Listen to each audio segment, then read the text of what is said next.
Yo, yo, yo, you know what it is. It's your man Wild Card Mar back here.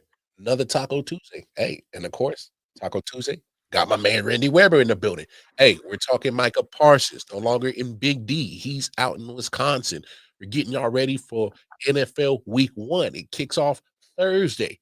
Full weekend of football. And of course, we got to get some college football reactions. And Randy Weber actually watched college football. Shocking. I know. Talk about it all. Hey, tap in with us. It's the I.O.W Sports Show Late Night Owl Edition, episode 480. Let's go. Yeah. Solid Hill TDS, what's up? Yeah, come on. I.O.W Sports Network, Late Night Edition. Let's go. Come on. We about to raise the bar. Wild card Mar. Everybody grab a seat, cause you know we about to spark. Late night sports talk. Modelo Le Cigar. Man, you don't wanna start.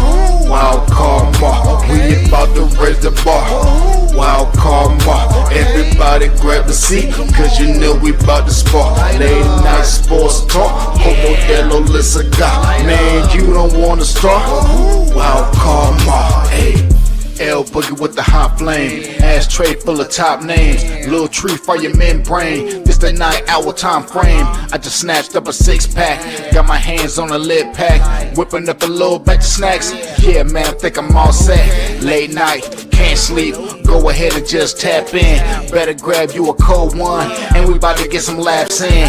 Wild card on the microphone, he'll hit you with a couple flurries. Y'all need to just strap in for some entertainment sports commentary. We about to raise the bar. Wild card Mar. Everybody grab a seat, cause you know we about to spark. Late night sports talk. Modelo Le Cigar. Man, you don't wanna start. Wild card Mar. We about to raise the bar. Wild card Mar. Yes, sir. Yes, sir. Yes, sir. Hey, y'all saw at the top of the episode. Hey, talking a lot of sports. So let's get to it. That's your man Wild Card Mar. My man right there to my left, your right. That's the big homie Randy Weber. And he's already popping his gums about the trade. Check out the name.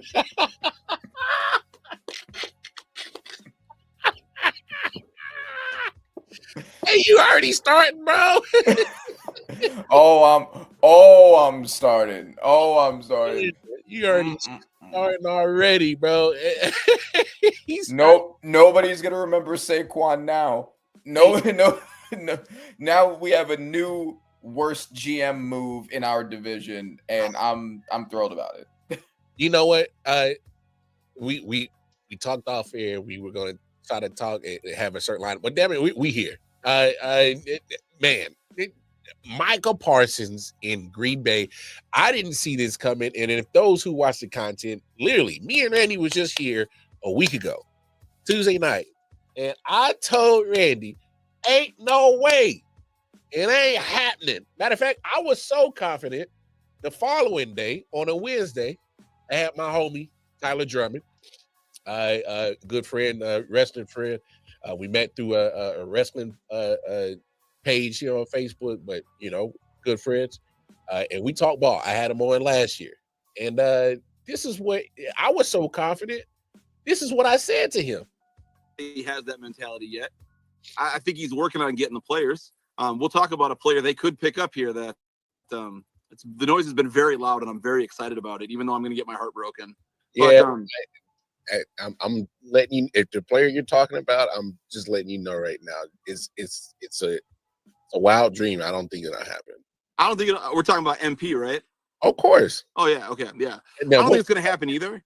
But that guy was laying on the medical table, man. He's said Jerry Jones has said some things. He said some things. I don't know that relationship is repairable. Now, whether he gets shipped to Green Bay or not, I don't know. But the new executive vice president of the Packers has went on record to say that he wants to make a big splash right when he comes in. This would be that big splash. But I ask myself, like, at what's the cost, because you get Micah Parsons, you're easily giving up at least 2 ones. You're probably giving up a 2 in there, and maybe throwing in someone like, Lucas Van Ness or Rashawn Gary, worst case scenario, to really thicken that deal and get it up. So I look at the Packers situation. Yeah, they're the youngest team in the NFL, but they on their 53-man roster, they got 19 players that are in their contract year. So you bring on a player like Micah Parsons, he's not a 1-year rental. You're definitely going to pay him for the next 4 or 5 years. Yeah. So can you give up the draft capital knowing you've got that many players that are split in town next year? Like, I think you're going to need those draft picks to refill some holes. So I don't know if it's a wise move, but man, he makes the defense, he elevates the defense. All of a sudden we're Super Bowl contenders unquestionably. That defense is stacked. And that was the homie, Tyler Drummond, literally Wednesday. And funny enough, Thursday, the trade goes down, man. And obviously, you being a Giants fan, you can go ahead and share your sentiments on how exactly you really felt, because I can imagine how you felt. But just talk about the trade overall. How shocked were you? Yeah, go ahead and speak, man. I'm thrilled. I'm giddy. I'm excited. I'm feeling good. I'm sure Andrew Thomas is feeling good too. He ain't gonna have to deal with Micah no more. Ain't got his ass no more. Yeah, no, I didn't think it was gonna happen either. I mean, we talked about the possibility of it happening last week, and we had both said that we didn't think it was gonna happen, and we didn't think it was gonna happen because that's crazy. And Tyler, I'm guessing he's a Packers fan based off the wording he used. Yeah, he is. Yeah, because I know he's a Bucs fan too. Yeah, he was actually pretty close to what the amount was going to be for him. He was. He said 2 firsts, a second, and a defensive player. Yeah. Instead, they got 2 firsts and a defensive player. Man, hey Randy, not to mean to cut you off, bro, but when I saw, and no, this is not a knock on Kenny Clark. I think he's a phenomenal D tackle. Obviously, he is not up there in the range of a Dexter Lawrence, Quentin Williams, damn sure not a Chris Jones, and I get that. All right, that's it's not a knock on him. Right. But when I saw that it was just him and 2 firsts, and granted, the Packers have been a playoff team for the last few years. They actually been probably one of the, I'll probably put them in the top, give or take 14, 15, 16-ish range. So I think they're a little bit above average NFL team. So if you're just breaking down the NFC, I think they're always a top 7 team because there's only 7 spots. But if you're talking about overall NFL, once you add in the AFC, I think they're about a little bit above average NFL team. So those 2 firsts, at the most, the highest they'll probably get is 20, 22, 21, maybe. You know what I'm saying? Yeah. But you're talking about the back half of the first, easily the back end of the first. So you're talking about 20. I'm thinking more like 24, 25 is about as high as you go. So when I saw the compensation, I'm like, damn, Jerry, you got fleeced. No, it's true. I mean, because 2 firsts sounds like a lot, but if you really think about it, firsts bust all the time, and especially firsts at what would be the mid to lower half of a draft. Those can easily be bust. I saw a meme. I think it was yesterday. It was like the Family Guy meme was like, this. We can have Micah Parsons, or we can have the mystery box. The mystery box can be anything. It can even be Micah Parsons. And that's really true. Like, your best case scenario is getting a player at the quality of Micah Parsons, who you already had, had young. He was only 26. Yes. In his prime, just coming off of his rookie contract deal. So it's one of those things that you can look at, similar to the Luka Doncic, the other Dallas move, where you can look at it and be like, this was not made for sports reasons entirely. This was largely made for GM owner reasons. Like, it was made on a managerial basis for Jerry personally. Oh, yeah. Jerry, you can tell. Jerry was not going to pay him Micah's number. He was either going to be my number or bust. And it was because we had talked about it that he wasn't supposed to be negotiating without his agent anyway. Yeah. That's illegal. Yeah. And he was trying to hold him to that number. He was talking shit about Micah throughout this entire situation. And you could tell, like, it was very much a personal ego thing for Jerry. And that absolutely does happen. I think that happened with Joe Shane and Saquon, right? Like, I think that's a big thing with the Bengals and Trey Hendrickson. Like, ego plays a role into it for sure. But like, that being said, when you see it so blatantly, and then you see that they didn't do much shopping for Micah at all, like, you could tell, considering how out of nowhere the deal was, that it was similar to Luka, where they just called like one team and was like, "What will you give me for him?" They said this, and he was like, "Fine, just get rid of him, get him off my hands." And yeah, like, I think that, because I remember when Myles Garrett got signed by the Browns, I had said, given the whole situation with the team, it probably made more sense to trade him for a haul, because you could get a haul for him. And I would think the same thing in a case like the Cowboys, considering how many issues they have, how many holes they have. The defense was still terrible even with him on the field, similar to the Browns last year, even with Myles. O-line suspect, the worst running back room in the NFL, all of those problems. But the situation with the Cowboys is different because Dak is on a guaranteed deal. Already paid. Lots of money. Yeah. And it's also with a no trade clause. So you can't even really use this to rebuild, at least not within the next year. So even looking at it from that logic of like, well, we're doing this because we're rebuilding, but you're not even, A, you could have gotten more to rebuild with, and B, you can't even switch quarterbacks. So it's not like you're changing what your ceiling is going to be within the next couple of years, regardless. Yeah, because you only go as far as Dak takes you. Right. And now you're giving someone who's shown, even with a good team, they can't get you to a conference championship game. Now you're giving him a bad team to try to work with. And you can't trade him for a quarterback with a higher ceiling. Cool. One, he's the most expensive he's the most expensive player in all of the NFL. Yeah. Damn quarterback in the whole NFL. Wrap your brains around that one. So that definitely makes it damn near impossible to move him. Salary. It sure blows a hole through the myth of meritocracy that Dak Prescott is the most expensive player. I mean, you look at just, and so like my initial reaction was like, whoa, because one, I just showed and on last week's show, I was adamant, ain't no way you do it, because just let's look at the logistics of what Micah Parsons is. Look at the amount of sacks he's had in the regular season, compiled over since he's been in the league. It's not too many names above him. I can't remember where I saw the stat, but it's maybe 2 or 3 names above him, and those 2 or 3 names they like that. They're the big dogs. 2, he's 26, and you're talking about a premium at pass rush, which you need pass rush in the NFL. You absolutely need to have it. You have no more DeMarcus Lawrence, even though he was injury riddled, but when he was healthy and on the field, he was a solid D lineman.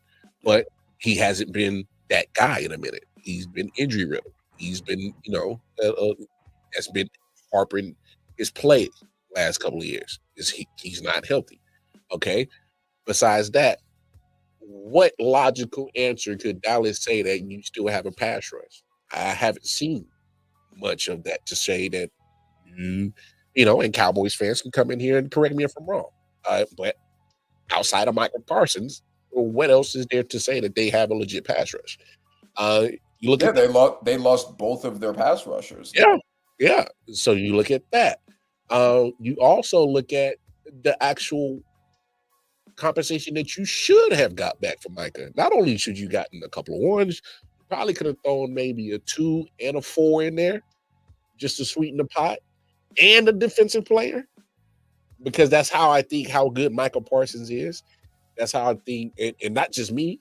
This is talked about with him amongst the NFL community. They look at Micah Parsons as one of the elite pass rushers in the NFL. You have that, and you don't get the.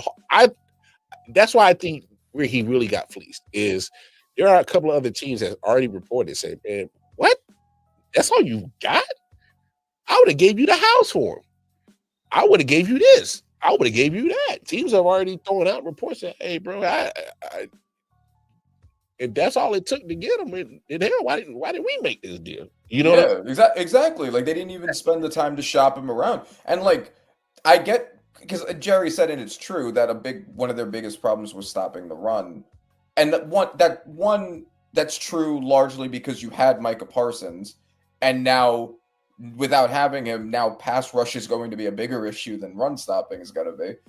But two, if that's your issue, I probably would have tried to get Rashawn Gary over Kenny Clark. That was at least because you need the edge replacement now, and Rashawn Gary is also a good run defender.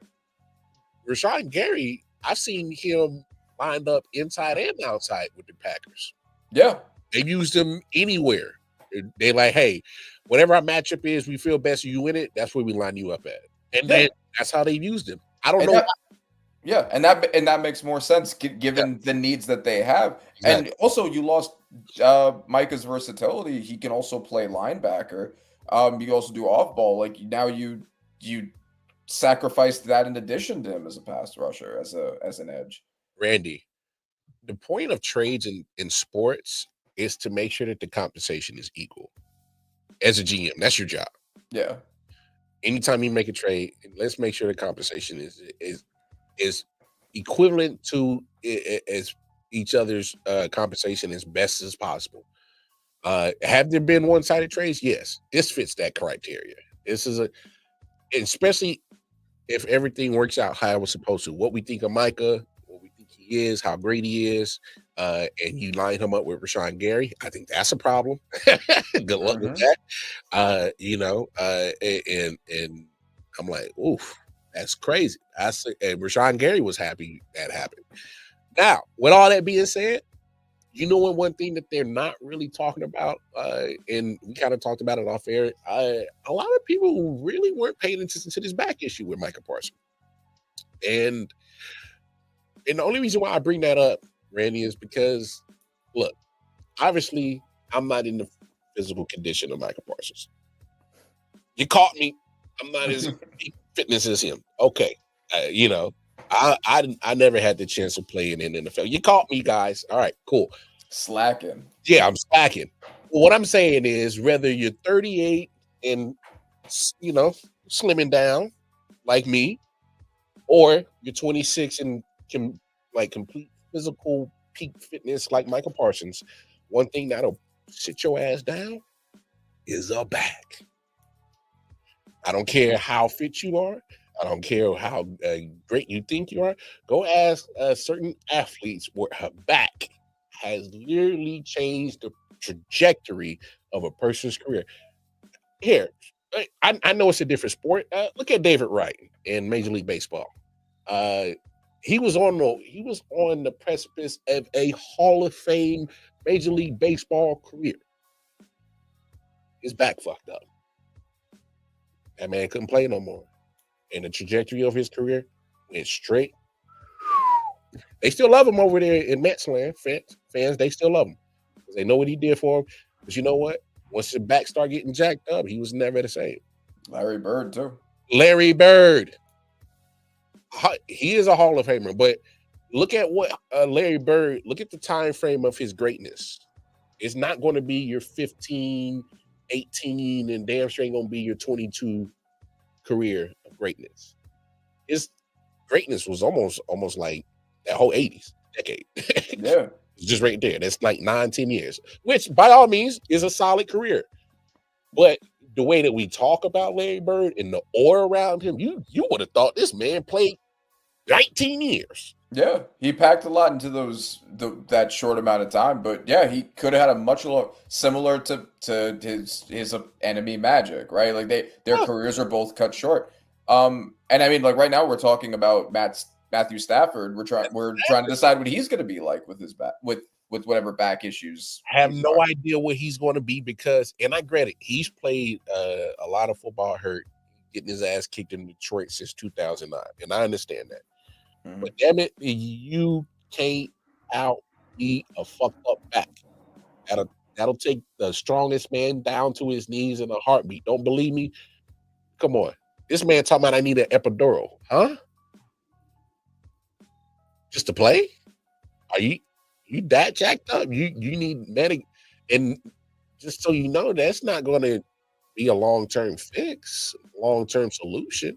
Eventually, you know, they hate to try to do back surgeries because they're risky as hell. But more times than not, you'll probably never be the same, regardless of that surgery or not, Micah.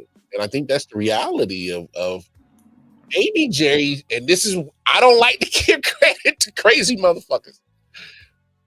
But is it plausible, Randy, that I think Jerry kind of knew what's up? I think he kind of knew. He might have, but my theory is that this, especially considering how performative he was with it, the way that he was laying on the table and how out of nowhere it came, my theory is that Micah is putting on a show because the deal is he could have sat games, but he wouldn't have gotten paid. He didn't have a lot of leverage other than sitting games. I think that he put on a show of prove that my back isn't hurt or trade me, because otherwise you're stuck with me, right? You're stuck with me sitting, and we could do this all day, but I want to go somewhere else. And that would also explain why they rushed the trade of, well, shit, we can't prove that he's not hurt. We gotta ship him off, right? Because in opening days next week.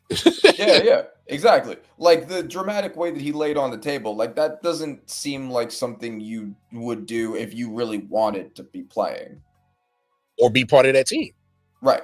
Yes. Well, yeah, playing for that team. Yes. I got you. I'm picking up what you dropping, and I think that's just another factor of all this, and we also got to take into account is Jerry freaking Jones. All right. I don't know if anybody's peeped out that Dallas Cowboys documentary on Netflix. I suggest you do, because in the first 30 minutes, maybe even the first 15 minutes of episode 1, it'll literally explain what Jerry Jones is and how he operates from his own mouth. And it's been something that we talked about on this show. We've talked about it at nauseating amounts about how he loves the Dog and Pony show. Any publicity is good publicity. The circus, it equals the big.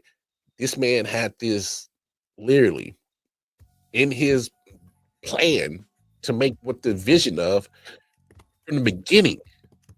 Literally, this is what's his plan from the beginning, was to at least make it seem like, we got the greatest show on earth. And that's what he's done with the Cowboys. Now, I get what football fans are saying. Now, they're not the greatest show on earth. We know this. They're not good. All right?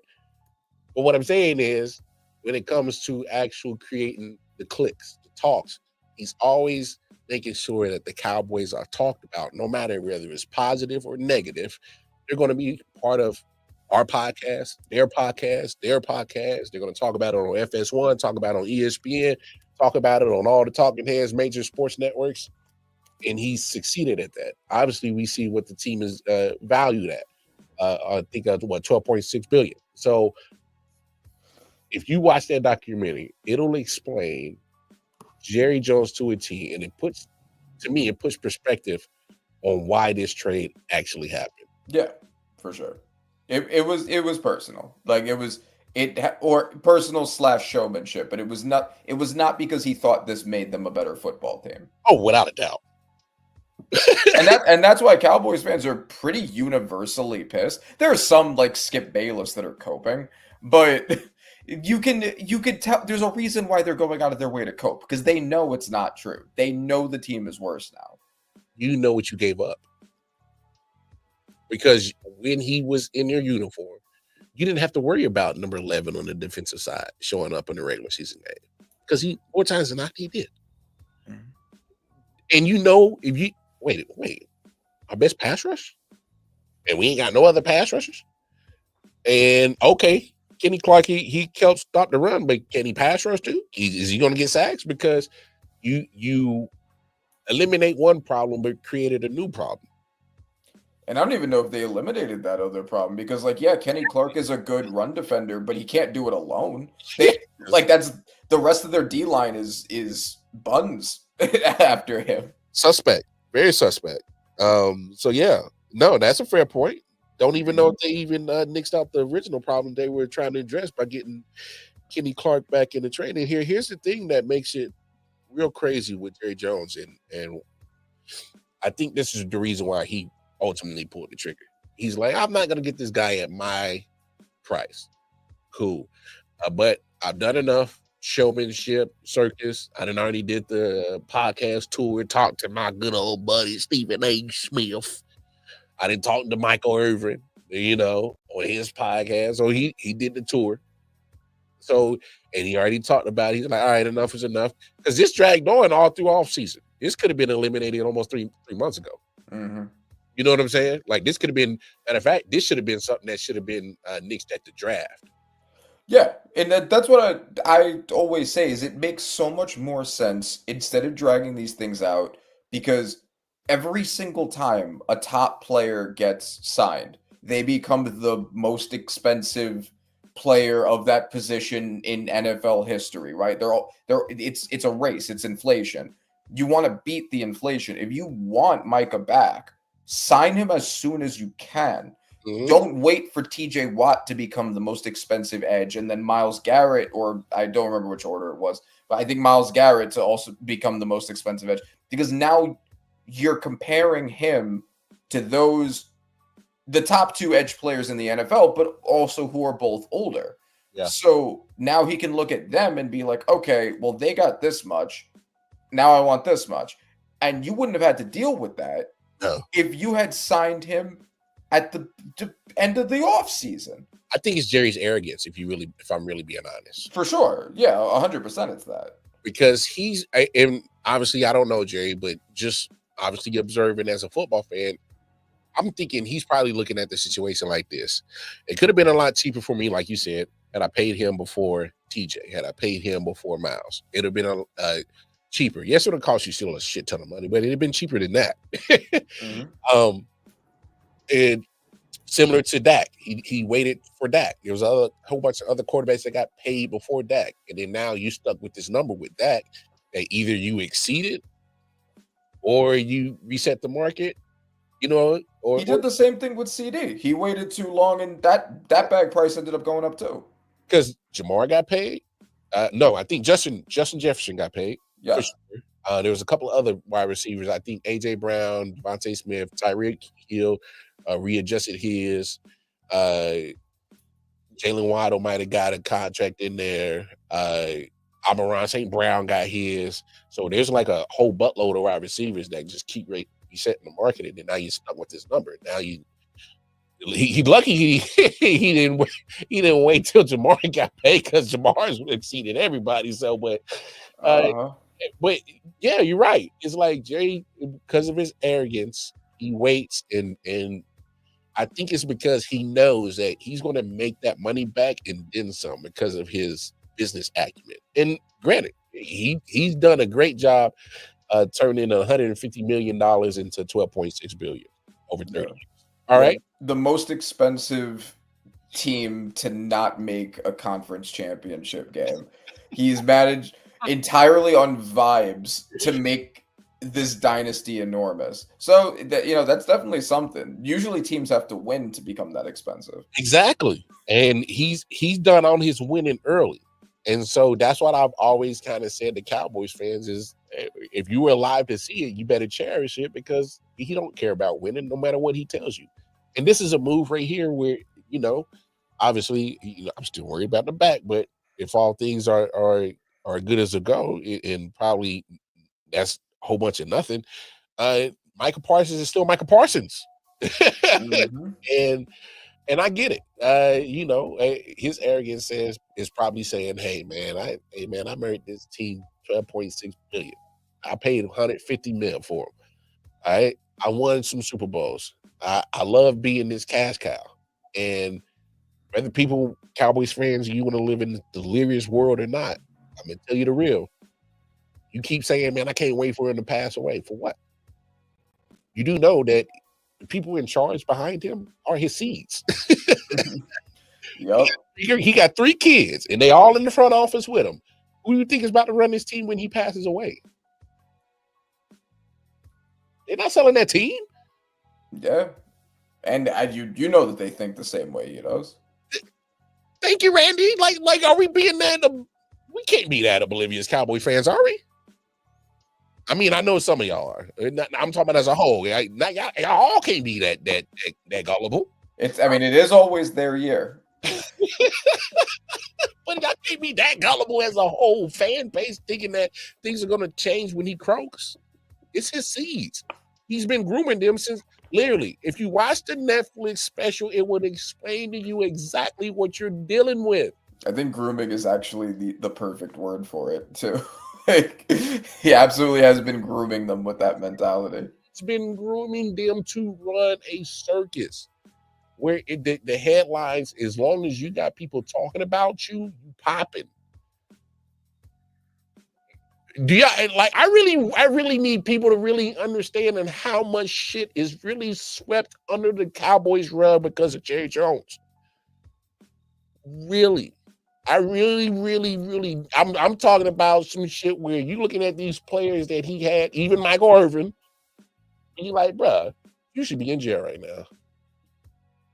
I'm being serious. If these stories, if you ain't never called on to them, go watch this Netflix special about the Cowboys. It explains everything, and then it puts everything in perspective, and it puts everything in line on why this trade happened. You will. If y'all don't listen to me about anything that I say, please listen to me on that one. It'll, especially if you're a sports fan, it'll put you in that mind frame of Jerry Jones. You'll be like, you know what? That damn trade with Micah Parsons was just part of the core. It's just part of the circus. Like, come on. Yeah, no, for sure. But on the Packers end, what do you think this does for the Packers? Where do you think now? Because now their odds in the betting market they switched dramatically. Yeah, pretty dramatically after this trade. So what do you think?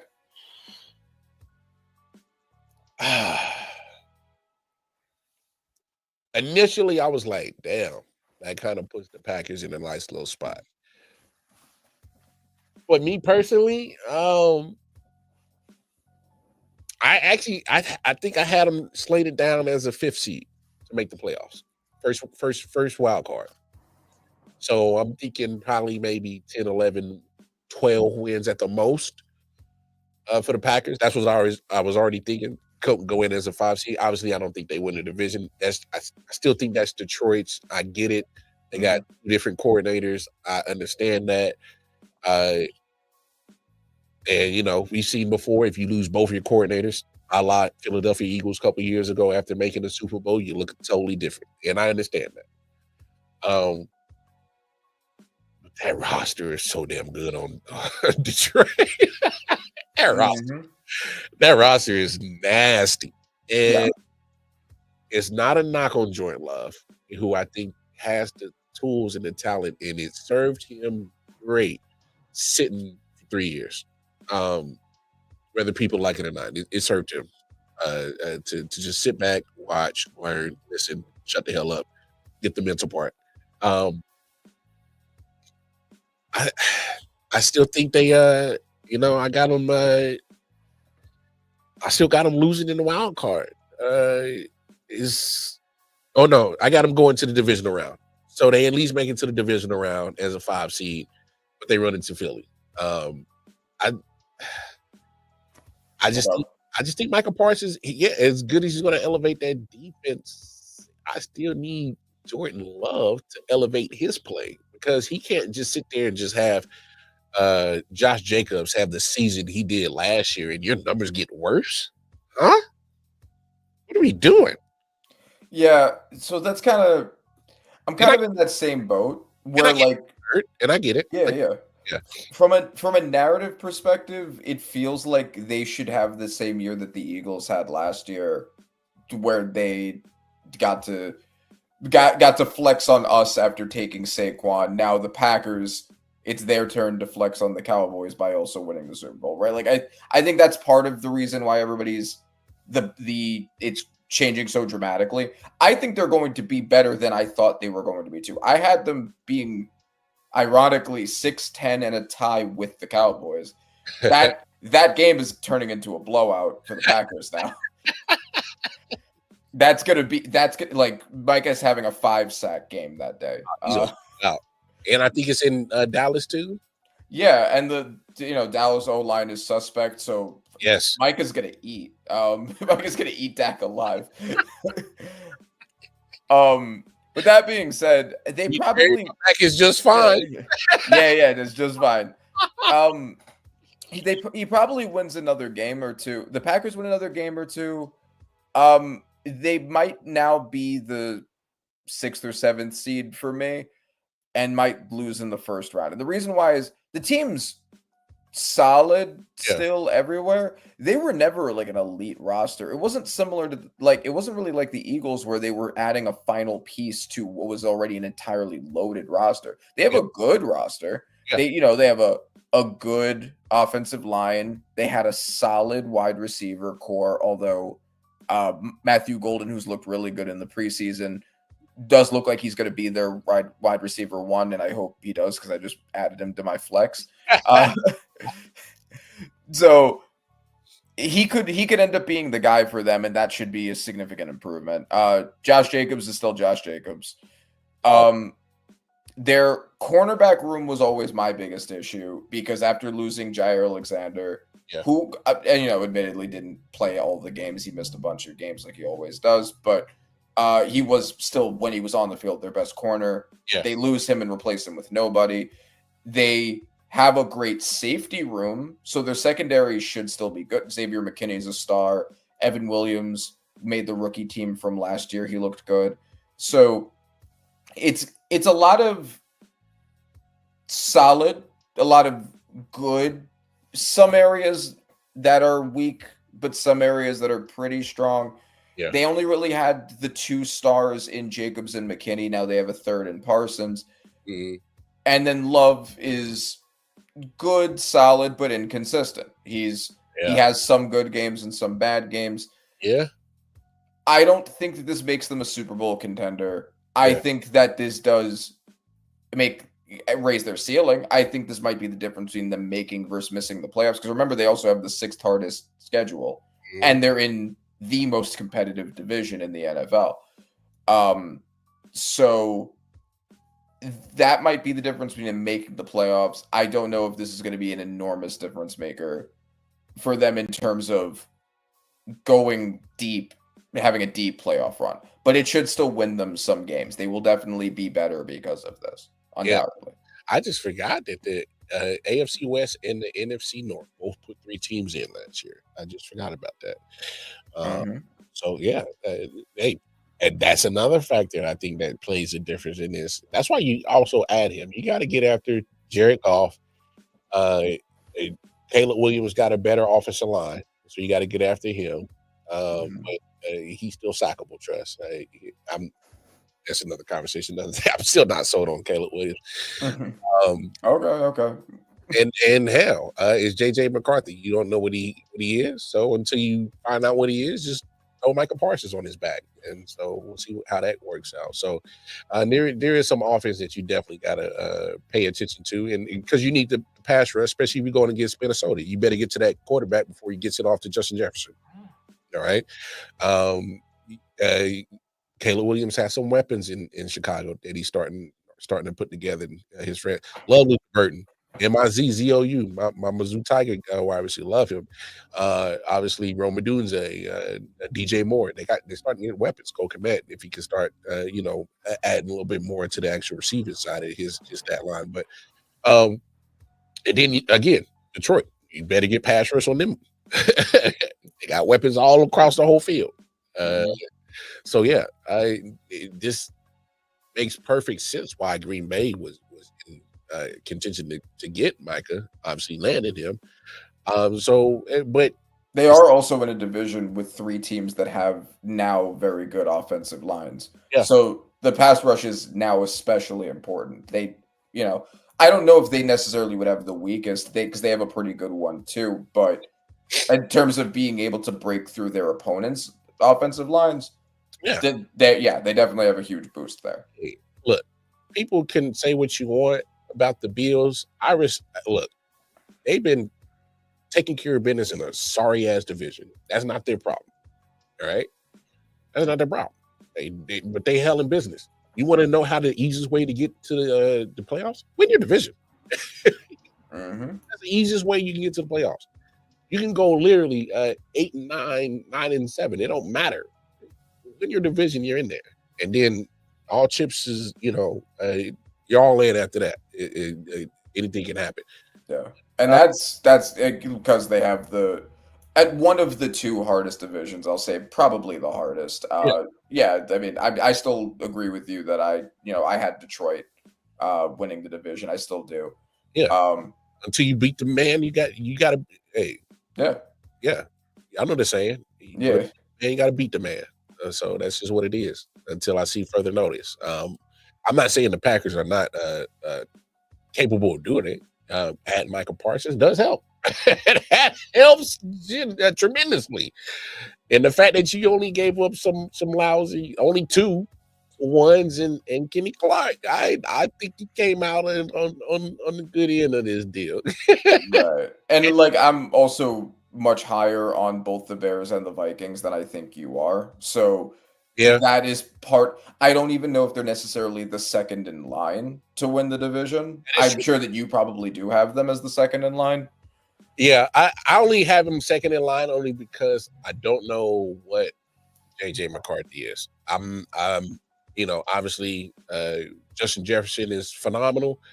When Jordan Addison comes back, he's shown that he's a very complimentary number 2. Yeah.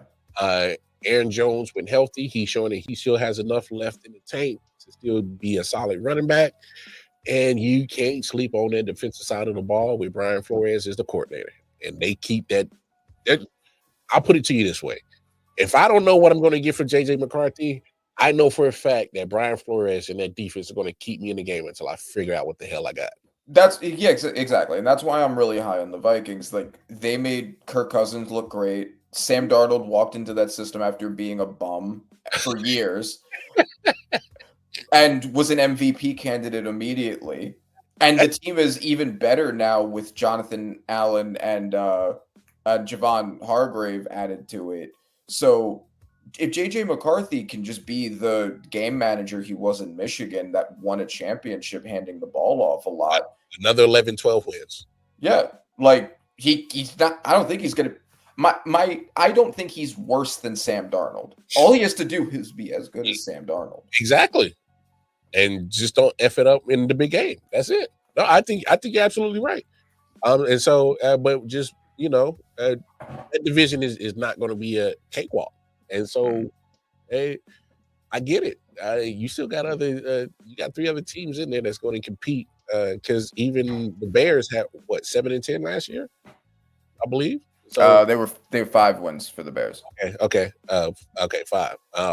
But hey, you take that Washington game, that's 6. There might be in a couple other games they should have had 7. Right? Yeah, the timeout game also. Yeah, so there's at least 2 more that they should have had. So that would have made it 7. You change those 2.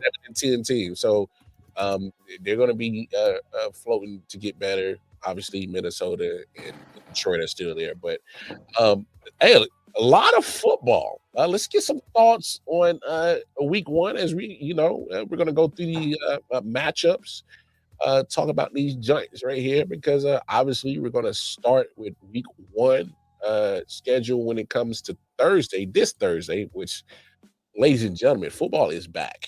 All right. I know you love it. Just gotta love it.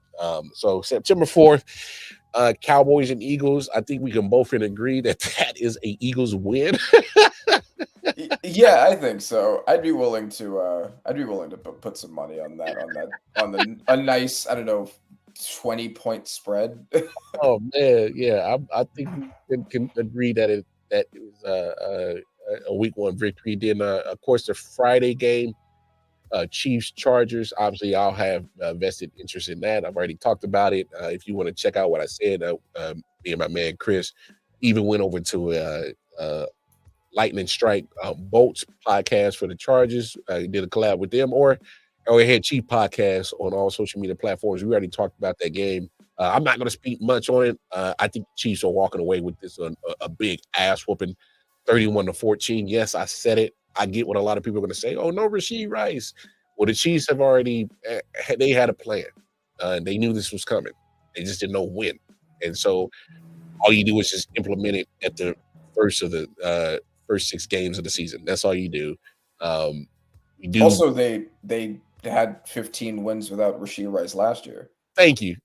He was gone. We lost him week 4 last year, and still finished the season 15-2. So let's not act like that the Chiefs were that bad without Rashee. I know the offense didn't look as explosive as it used to, but and y'all would have been 16-1 if you had anything to fight for in the last game. Yeah, in the last game, exactly. They didn't even play the starters in that one. So yeah, I'm with you. But I know even when I went on the podcast, I know that some of the Chargers fans were like, "Oh, this guy crazy, 31-14. We always play y'all close." Yes, that is the case. But what I'm saying is that there are things in football that goes beyond certain things. And what I mean by is the moment that Patrick Mahomes, Chris Jones, and Travis Kelce, who I know for a fact that this is his last season, the moment he said I do to Taylor, that was it. That was your confirmation that this is his last season. He's going all in. He's lost weight.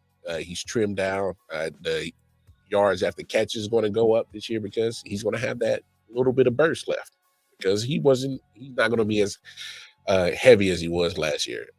2, Chris Jones is going to play lights out, pissed off. He's mad. There's some other guys that need to step up. George Karlaftis got paid. He needs to show his worth. And here's a name that I want you guys to pay attention: Charles Omenihu. Great defensive end.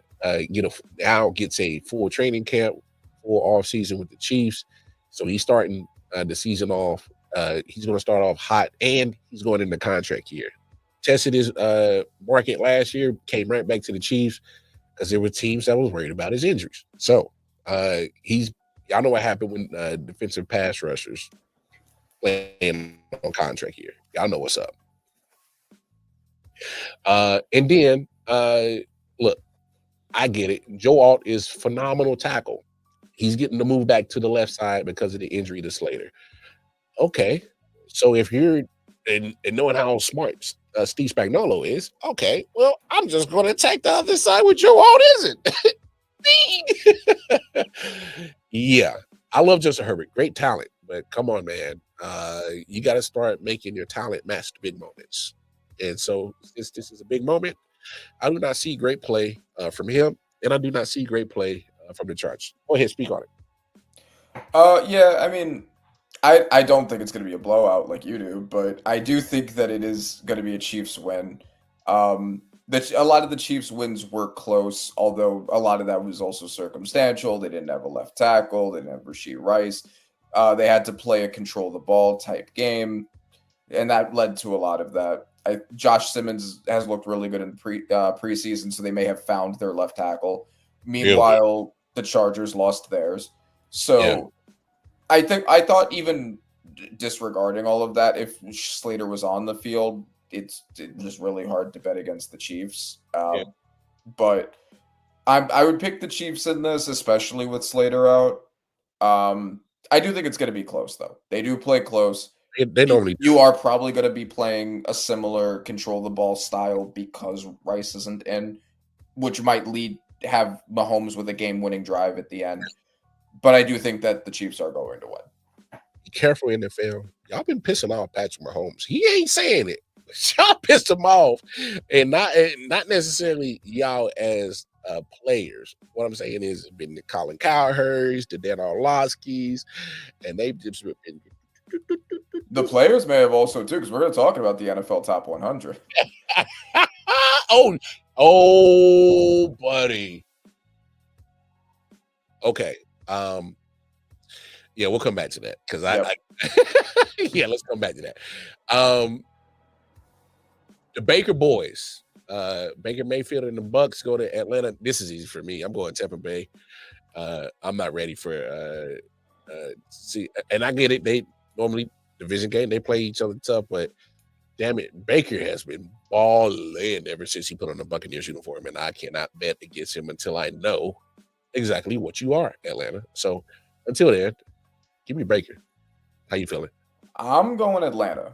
Ooh. And yep, this is my hot take. So I have said that I think Atlanta is going to be a really good team this year because Penix looked like even in a short time span, looked like a serious improvement for what they were getting with Kirk Cousins.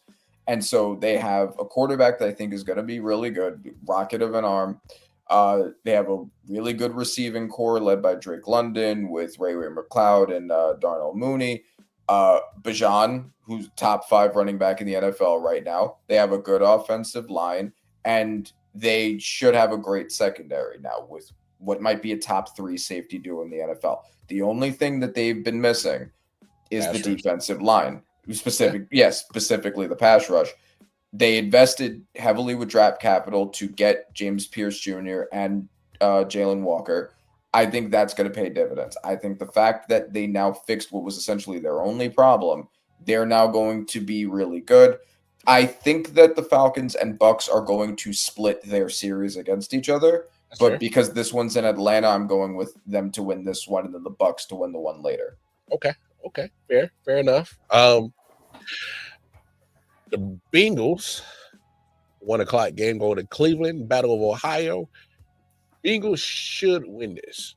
The reason why I say should is because I would choose that roster over Cincinnati right now. Over Cleveland, I should say. But I'm talking about the Bengals, and I don't care what nobody says. These slow starts is a problem. And I think they're going to have another slow start again. I know they played Joe in that preseason game against Washington. They was like, oh, man, get your reps. We don't need that slow start. And then we saw what proceeded to happen. That did not look good. And I think we got a preview of exactly what we're going to get with the Bengals. It's going to be another slow start. They might 2-2, 1 at the best. But I'm seeing 1-3 because of these slow starts are just miraculous with them. Give me the Cleveland Browns an upset. Ooh, okay. That would be a nice upset bet for you to make then. I'm gonna go with the Bengals here. I know the slow starts and I know they do it all the time. Like I said, I didn't the last time when we talked about it. I do think that reason why they put him in the preseason was to get that out of his system. Mm-hmm. I think like it can happen, of course, but the Browns are such a disaster that even if the Bengals are playing below their level of quality, the Browns would have to be playing so far above their level of quality to beat even a bad version of the Bengals team. That's I'm still taking the Bengals. That's wild. Dolphins at Colts. I know you weren't high on the Colts. The only pushback, I can't see them going over. I just don't. They were what, an 8-9 team last year. I can't see them going from 8-9 to 0-17. So that was a bold take. I'll agree with you 1,000% on the Saints going 0-17. But I can't see this roster. I think the defense is solid enough to keep them in games. They were the 4th worst last year. I get what you're saying, but they had some injuries in defense last year, and I just think that they have enough to at least, hey man, help us out just a little bit offense. Just give us a little bit, and we'll take care of the rest. And obviously, the question mark comes with what you got at quarterback. The fact that Anthony Richardson has lost his job to Daniel Jones says enough right there for me. I don't know. I don't think it's over in the NFL. I think it's over with him in Indy. That's just my opinion. Because I agree with that. I just think the upside of Anthony Richardson, there's still a team that can probably tap into the best of that. Someone's going to be willing to trade like exactly a fifth or a sixth to get him. His physical greatness is just him. His physical being is something that you literally, when you're built like Cam Newton, you're going to get opportunities. I'm sorry. You're just going to get opportunities to see if we can get the most out of that, because it'll be a waste to just waste 6'5", 265 that can run in 4.3. All right. That's just something you just don't want to not explore to the nth degree to make sure that he's a bust or not. That's all I'm saying. But Daniel Jones has just started. That's enough said. All right. But the fact that Miami's not a great team, I'm gonna go with Colts in Indy opening day. Okay. Well, so you're gonna see a lot of me picking whoever's playing against the Colts because I have them going over 17. And I do have them going over 17 here. Oh, man. The Dolphins do have a quarterback, so that helps, unlike their opponent. That's fair. I can knock him out with one hit. And trust me. Yeah. Okay, yeah, but I don't think they have the defense to knock him out. And I get what you're saying, right? The defense does look better than it did last year, adding Travarius Ward and the moves they made towards the secondary. Latu might be better this year, although just based off of last year, there's no reason to assume that.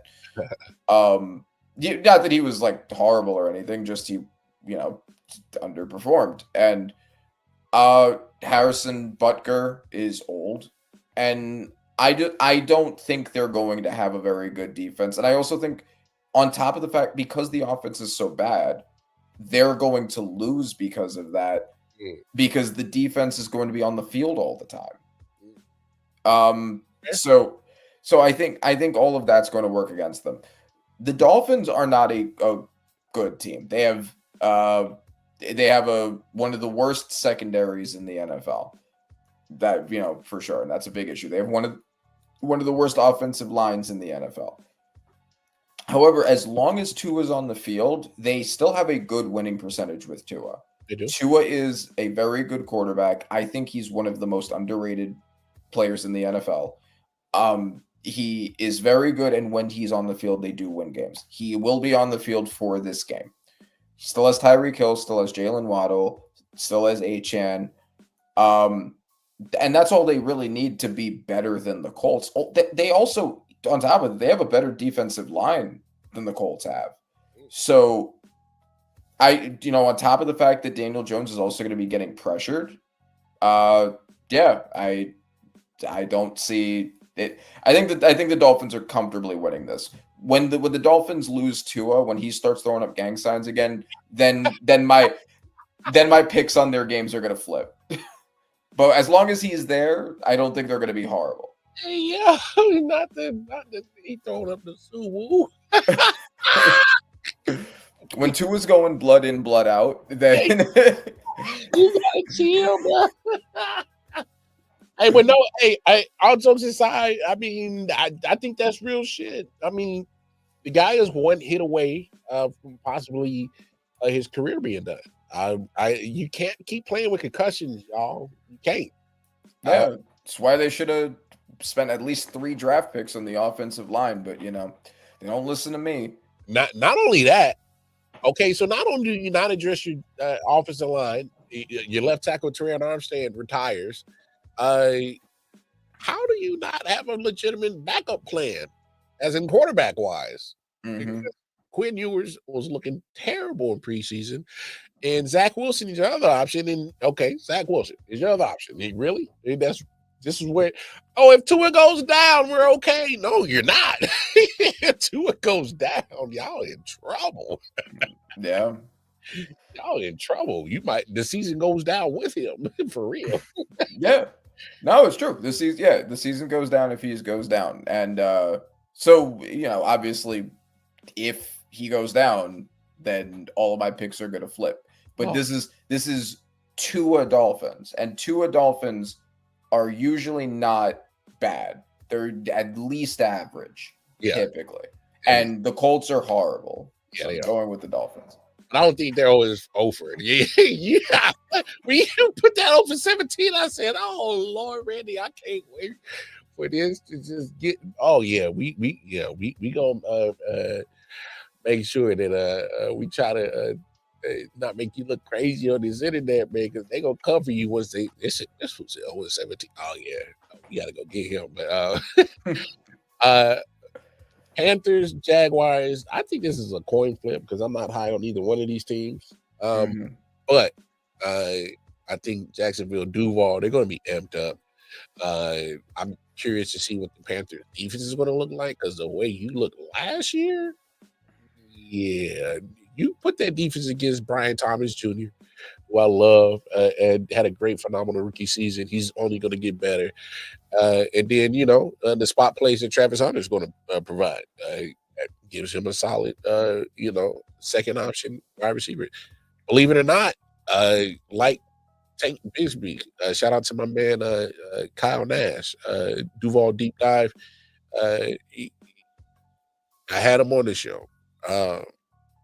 And I asked him about Travis Etienne. I don't know what you're going to get with Travis Etienne. Don't be surprised if he gets traded. Because the fact that you put your first round running back less carries as Tank Bigsby was getting off. I'm just saying. But no, if I had to pick a team, which I will, I'm gonna go Jaguars. I think Bryce is going to be better. You're starting to give him some weapons. That is cool. That is great. I don't know if they did enough on that defensive side. That defense was straight booty juice last year. It was booty juice. So until then, give me Jaguars. So I'm going Jaguars too, and this is also I agree with mostly everything, but my analysis is pretty similar. Yeah. I don't believe in either team. Both quarterbacks have shown flashes, but both have just been flashes up to this point. So I don't really believe in either quarterback. I don't believe in either defense because the Panthers had the worst overall defense, especially the worst run defense, historically bad run defense. The Jaguars had the worst pass defense in the NFL. So I don't really believe in either defense. Travis Hunter should help if he's playing primarily corner. We don't even know if he's going to be. I think he'll probably do 60-40 if you ask me. I don't think he'll do 60-40 which direction? Defense. I think you put him on the corner side, play majority of the defensive side because I think he just by drafting him, and I said this to Kyle, you might got your best corner. That's kind of what I said. When they first drafted him, I was like, look, you have Brian Thomas Jr. I get that you need another receiving weapon. You lost a bunch of them, but you also had the worst pass defense. I think it makes the most sense what I would have done ideally is have him primarily focus on corner and then make him like a third and long receiver to come onto the field for plays which you need to get the attention off Brian Thomas. Some along those lines, but it should be. I think it's in Jacksonville. I think the team might be slightly better than the Panthers team. Teteroa McMillan has also looked good in the preseason, but I'm getting slight edge for the Jaguars. Yeah. Raiders go to New England, and because I hate the Raiders this much, New England's getting the W. That's enough said. That's my analysis. I hate you, Las Vegas Raiders. All right. Well, since I hate the Patriots that much, I'm going with the Raiders. And also, I think that people are way, way too quick to get on the Drake May bandwagon. Drake May looked solid. He had some good flashes, showed some potential last year. He also went 15 touchdowns, 10 interceptions in only like a handful of games. He had more interceptions than a lot of players who started the whole year. I still think he has a lot of potential, but he has Stephon Diggs is not that Stephon Diggs anymore, and he has basically nobody to throw to after that. The tackle duo should be good, but the interior is still sus. Yeah. I don't think there's enough talent on the team at this point to be any more than a marginal improvement. Meanwhile, the Raiders have Pete Carroll, who I think is a Hall of Fame elite coach who mastered the craft of reviving Geno Smith previously, now gets him again. Yeah. With Ashton Genty, who I still think is going to end up being good, although, didn't look great in the preseason. Yeah, I got you. And then Brock Bowers. The offense should look good, and it should be good enough to win this. So I'm going with the Raiders. Fair. Cardinals. So Steelers versus Jets. Steelers, Jets. Look, interesting matchup. Obviously, Aaron Rodgers goes back to his former team for the last 2 years. People might not agree with me on this one. I'm going Steelers, and I think Steelers going to sneak in as a wild card because mediocre Mike Tomlin is not going to allow Aaron Rodgers to mess up his mediocre team. He's still going to make it to the wild card. He's like, you ain't going to be the one that ruined this for me. No, you're not going to ruin it for me. We're still going to make the playoffs. I still think that Steelers sneak in as a wild card, just off the GP of Mike Tomlin. But give me Pittsburgh in this game. I'm also going Pittsburgh. My prediction is still that this is going to be his first not winning season because Aaron Rodgers is going to ruin it by trying to take it over in the offense being awful. But they're going to be better than the Jets because the Jets are bad almost everywhere. The Steelers still have an elite defense, and Justin Fields struggles with defenses in general. He's not going to do anything against that Steelers defense. Aaron Rodgers just has to be okay, given that. Fair. You'll have vested interest in this one. Giants, Commanders. Real quick, I think Commanders squeak it out. Do not be surprised if the Giants cover. I've said this to Randy. I've said this on Medium Podcast. That front seven of the Giants defense is going to be disgusting. And they are going to be damn good. And they're going to keep that team in a lot of games until they figure out what's going on the offensive side.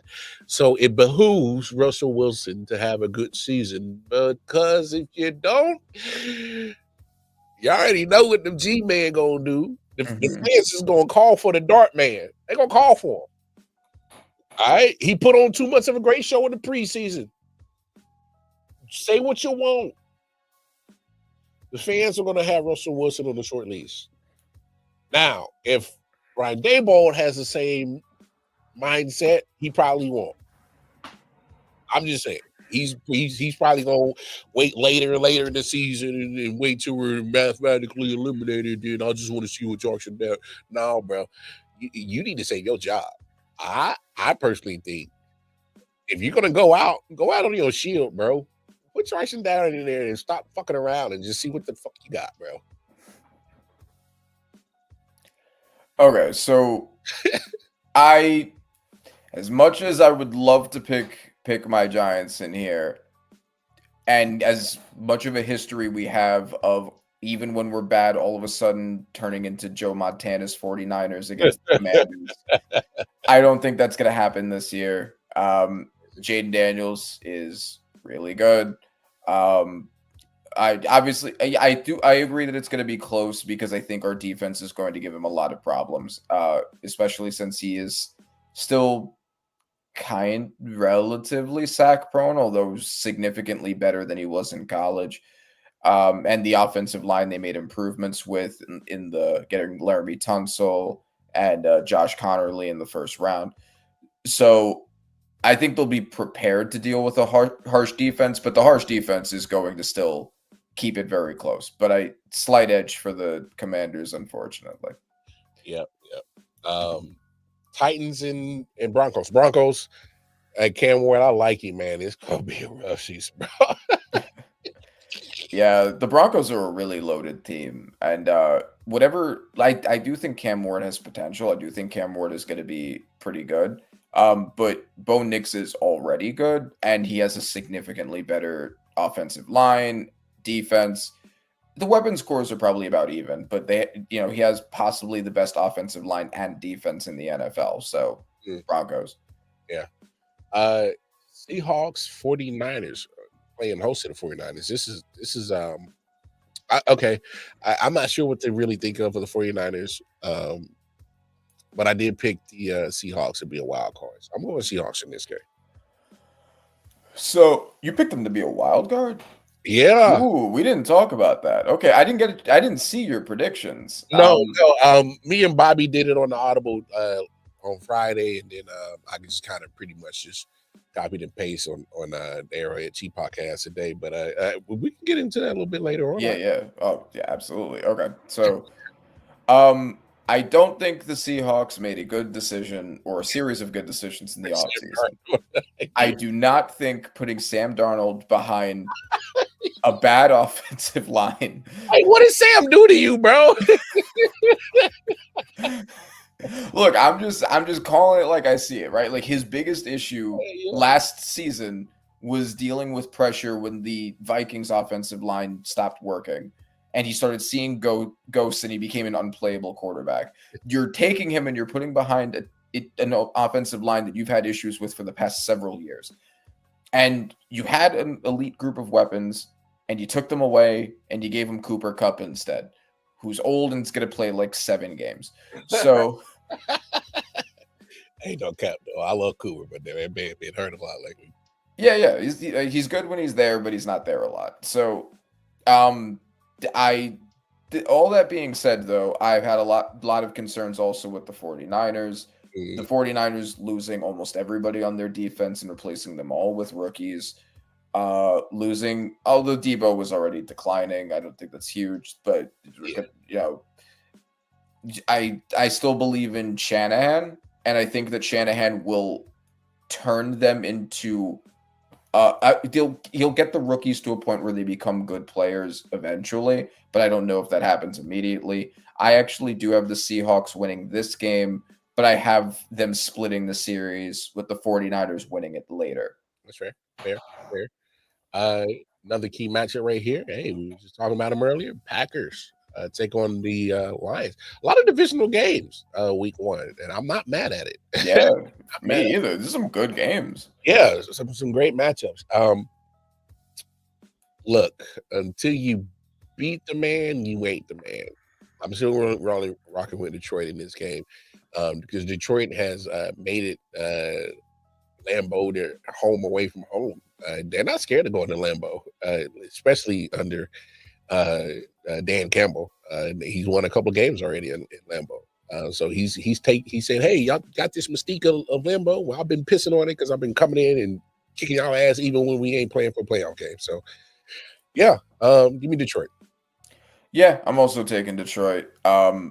Even with the improvement of Micah Parsons, I still think the Detroit is still the overall more talented team. Reno, whatever you think of like them losing their coordinators, I'm not as worried about that as some other people are. I still think they're going to be a great team. Maybe not as good, but I think they're winning this for sure. Fair. Another great matchup, man. Rams and Texans. All right, if I'm going to keep it consistent, I got to be consistent. If I'm worried about a back on a 26-year-old, I'm damn sure worried about a back on a 35, 36, 30. I think Matthew's 37, 38 plus year old. Give me Texas. That defense going against a quarterback with a bad back. Yeah, good luck. Your mobility is already shot. And yeah. There's a guy named Will Henderson Jr. He's going to start putting his name up there. That's one of the best pass rushers, man. I'm telling you, monster. And Eric Stingley is getting better. Had a phenomenal season last year, and you can see him starting to get it. And he's turned himself into a damn near good corner.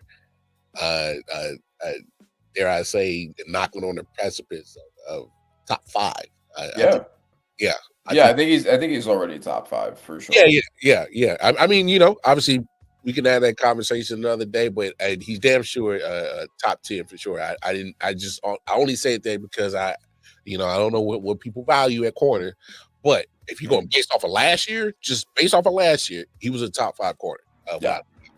For sure. And so that combo of having elite secondary player with an elite pass rush player, I love that. That's how you start building a great team. And yeah, the Texans and the Rams are actually kind of similar teams in that they have very similar strengths and weaknesses in a lot of areas. I think both quarterbacks are really good, although that's just saying in a vacuum because Stafford has the back problems. We don't know what that's going to end up like. Yeah. Both have good receiving cores. Both have great defensive lines. But both also have really weak offensive lines. That was the Texans' whole issue last year, and then they, on top of that, lost Laramie Tunsil, replaced him with Ariante Ursary. We don't know if that's going to be an improvement or further downgrade.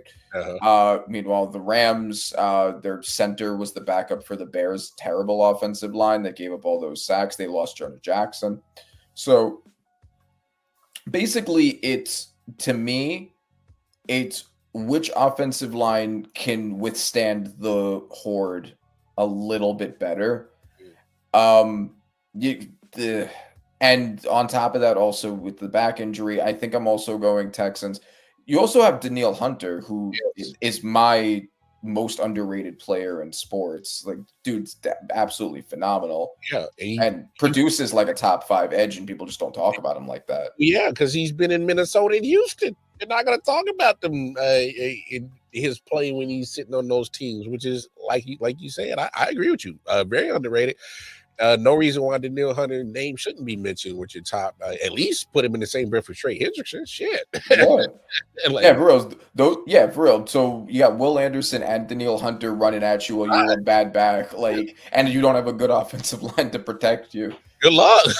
That's rough. Good luck. At least CJ Stroud has a good back. He can withstand those verse attacks. Oh man, that's crazy. Sunday night, man, they gave us a banger off the rip. Baltimore, Buffalo. I know, man, this matchup right here, it's possible playoff preview for sure. You're talking about 2 of the top 3 teams in the AFC, without a doubt, going at it week 1, and I love it. Thank you, NFL, for doing this. Baltimore's roster is just too stacked. Give me Baltimore. Same. Same for the exact same reason. If you call the quarterbacks a wash, Baltimore has a better team with theirs. Yeah. I mean, literally from Derrick Henry to Zay Flowers, Mark Andrews, Isaiah Likely. Then you look at just defense. I just say defense. That's all I'm gonna say. I don't even need to pull out individual names. Just defense. All right. My goodness. And they drafted more at the defensive side. Good picks too. Yeah. So primarily them preparing for Patrick Mahomes is not a good situation for Josh Allen, because if they're preparing to go up against elite quarterback play like Patrick Mahomes, you're part of that conversation too, Josh Allen. So they also prepare for you, and they added more talent on the defensive side. I don't like it. I don't like your weapons going against that defense. I don't. I don't even think this is close, to be honest. Yeah. If I'm being for real. I think it'll be a competitive game just because it's Allen. Like, Allen's always competitive with them. And that's fine. But James Cook also, but do you empty the clip as Josh Allen in week 1 against a team you're going to see down the road? It wouldn't be wise. Well, so in their last game against each other, not the last regular season game, I think the Ravens beat up on them pretty bad, if I remember correctly. Let me see what the score was for their last game. Ravens. They didn't meet in the playoffs last year. No, they didn't meet in the playoffs last year. Regular season, it was 35-10. So, and that's without the improvements that Baltimore made. So,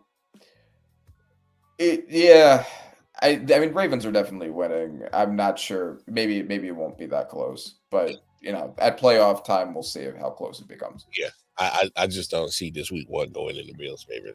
Sorry. Yeah. And then Monday night, kick it off. First Monday night of the season, you get Bears Vikings, another good divisional game. You're a lot higher on the Bears than I am. Give me Minnesota. It'll be the debut of JJ. I had to sit out the rookie season due to injury, so he's eager to show that he is the guy. He's going to play, in my opinion, I think he's going to play free football. He's like, hey, I got Justin Jefferson. I got that guy, number 18. I just got to lob it down here and put him in the vicinity of him. He'll catch it. And then, Hawkinson, when he's healthy, I like him at tight end. And I got Aaron Jones. He's a good pass catcher out the backfield. And, I got all faith in my defense in Brian Flores. I'm good. Yeah, give me Minnesota. I think he's going to confuse this shit out of Caleb Williams. He's going to draw up probably one of his better game plans against Caleb Williams. I think he's going to eat Caleb alive. Brian Flores will. Just my opinion. Okay, so I have the Bears and the Vikings splitting their series, but that being said, I might also go with the Vikings here too, because I think that Caleb is going to get better over time. Yeah. I don't know if he's going to come out the gate really good. I do think that the Bears are going to look wildly different than they did last year. They already look different in the preseason pretty dramatically. Ben Johnson has been coaching them so differently than Eberflus did. The offensive line is so much better. The offensive line is so good now that they should be able to be at least they shouldn't look like assholes against the Vikings defensive line. Despite how good the Vikings defensive line is. So I think the Bears and the Vikings will split, but unlike a lot of the other ones, I think maybe the Bears will win away later after Caleb has had more time. Okay. Fair take. All right, there it is, folks. I hope you kept track of it. I'll print out something or make a video later on before Thursday's game, just going over my picks, and definitely Sundays I'll have my picks out early. So keep track with myself and Randy. We'll be keeping track of those ourselves, and just that'll be our thing on Tuesday during football season. Just recap the previous week and preview the upcoming week. So that'll be our jam this football season. Of course, we'll talk about other sports when necessary, but right now, NFL is king. It's really rude for teams to do things after I made my predictions. I make my predictions at the beginning of preseason, then Stafford's back gets hurt, Slater gets hurt, Micah Parsons goes to Green Bay. Y'all couldn't have done this like 3-4 weeks ago. That's rude as fuck. They say let's mess up Randy's picks and the predictions. Let's make it crazy. Yeah, man, that's funny, dog. But if it means anything, because Micah is no longer there, that Cowboys take looks a lot better now. It looks even. It almost looks like pen and paper, almost. Almost. All I'm gonna say is NFL. So I don't want to say it's permanent, but it is. I'm actually shocked that you're not a big college football fan. So when we were talking earlier, you was like, I actually watched some games this week. What were some of your takeaways from college football week 1, man? Okay, so the 3 games I watched were the Texas game to see Arch. Ooh. We'll talk about it. The Penn State game to see Drew Aller, and then LSU versus Clemson. Because I'm trying to figure out which team I'm going to support because I don't have any connections to any of these colleges. Gotcha. I'm leaning towards LSU because they gave us OBJ and Malik Neighbors. Give us more. Give us more receivers. Yeah. So I'm leaning towards them, not necessarily strongly connected to any team yet. But those are the 3 games that I checked out. Got you. And I'm sure we're going to start with Arch because it's based off of your ooh. Hey, I did say on the show I can't even remember if this one or another show. I said Arch Manning can still be terrible and he'll still go number one pick because of his last name. And I still feel that way. Look, is he going to play better? Hopefully. And I think he will. This game against Ohio State, and I didn't know that Matt Patricia was their new defensive coordinator, so he does come with some NFL cachet, coaching cachet. He ain't the greatest head coach. He flopped in Detroit and ran his ass back to Daddy Belichick in New England, and he took him right back. The good thing about it is that Belichick made him coach not just defense, he made him coach special teams and helped in on offense. So he, get him prepared to coach a full team. So I will say this, when you got to coach a full team, you do get perspectives on how to go at an offense and, tendencies and all that shit. And so Matt Patricia just did a phenomenal job against Arch Manning. And I just think that's just what it is. And it doesn't help that, Ohio State is the Ohio State. People got to realize they top 5 recruiting class year in and year out. Clearly. It's a given. Mm-hmm. It's a given.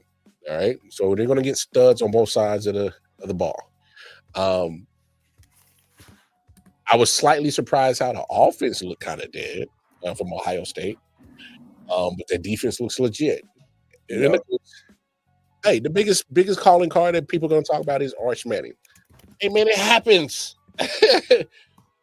How good are you going to be when you're playing quarterback against probably 5-6 All-Americans on one side of the football? Hey, I'm just being honest. Ohio State's legit. They are not scared to spend no NIL money, and it shows on their talent, shows on their roster. Look, it is what it is. It was just a bad day at the office. All right. Yeah, and also, I think that considering the whole name thing, it didn't really make. I get why people were doing it, right? Because he's a Manning and, all of that. And he looked really good in the couple of games he played before. But he played a couple of games before. Now he's starting fully for his first year, and he's going against the reigning champions. Yeah. I don't know what people expected. Like that, it wasn't ever reasonable. And meanwhile, like if you look at this, and I'm gonna make this about the Shedeur thing. Shedeur was essentially penalized for his last name. Meanwhile, Manning is giving so much undue credit for his. A lot of grace. Yeah, he hasn't already. Man. Yeah, he hasn't started a full season of college football yet. Relax. Like, nobody should have expected him to immediately be elite out the gate. He was Quinn Ewers' backup. That doesn't mean he doesn't have potential, but why people shouldn't assume that he's already going to be there, especially against the reigning champion. Hey, there's only so many quarterbacks on the planet Earth that would have won that game, and none of them are in the college football world. There's some bad dudes in the NFL that would have won that game with that roster, that Texas roster. But it's not a lot of people that would have won that game week 1 against the defending champs with that loaded roster on both sides of the football. I'm with you. I get it. Because of the last name and the hype that's been thrown on him, at least make it a competitive game. He didn't look good. He held on to the ball too long, made bad reads, bad throws. It just wasn't good. All right. Right. All right. We can talk about it all day, but one thing I will say is I'm not going to hold this one game in week 1 against Arch. And if he performs like that through the whole season, we're having a total different conversation. So I'm not going to write him off of one game. If he throws up another stinker for a couple more games, then we'll come back here on a Tuesday and 2 weeks from now, and I'm like, hey, Randy, I don't know. I don't know. He might be that last name about to carry this, bro. You know me, I'll keep it real. If he starts compiling bad game after bad game after bad game, especially Texas fans. If he loses to Oklahoma in that Red River shootout, that rivalry right there, you definitely gonna see me back on this show and say, Randy, that last name got a lot of weight. Last name got a lot of weight. That's all I got. Yeah, for real. It'll keep him in at least the first round for sure, for top 10, undoubtedly.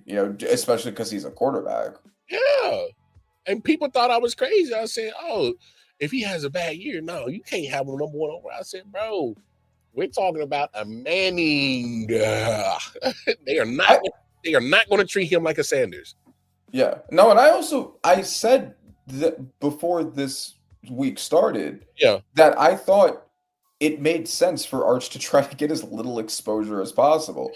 Because with the talks of him going back to college, now he might have to, but he was expected to be first overall after playing like 2 games. Yeah. So if you can maintain that, it's the same reason why players don't do the combine and stuff. If you can maintain that, if you're already being seen that way, don't risk it by getting more exposure. Yeah. Now he's in a position after this where if the season doesn't look significantly better throughout, he might have to do another year in college to make up for this. Yeah, we'll see. You did mention LSU, and I will give LSU credit because the last few years, Brian Kelly has managed to have his team lose in most oddest of ways.